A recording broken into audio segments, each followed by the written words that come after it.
नोंखौ जुदि सोरबा खनले थगायगासिनो दङबा आरो थगायनो नाजागासिनो दङब्ला नों बे मोनथाम जाहोनखौ दाजाहो। सेथि, नों गोबां थाबैनो बयखौबो ट्रास्ट दाखालाम।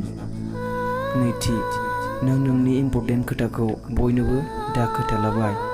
थामथि, नों गुबुनखौ सनमान गोबां खालामो नाथाय गावखौनो केयार खालामनो बावलाङो। नों बिदि मालाबाबो दाखालाम। आरो जुदि नोंखौ सोरबा गोबां खामानियाव बाहायगासिनो बा नोंखौ बाहायनो नाजायो, अब्ला नों बे मोनथाम खोथाखौ गोसोआव लाखि। सेथि, नों सोरनिबा बुंनायाव उनसिगां सानालासे गनायनानै दाला।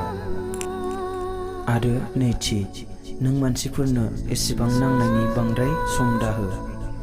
आरो थामथि, जाय मानसिफोरा नोंखौ एसेबो केयार खालामा, नों बेनि उन दाथां। मालाबाबो बे मोनथाम खामानिखौ नों दामाव।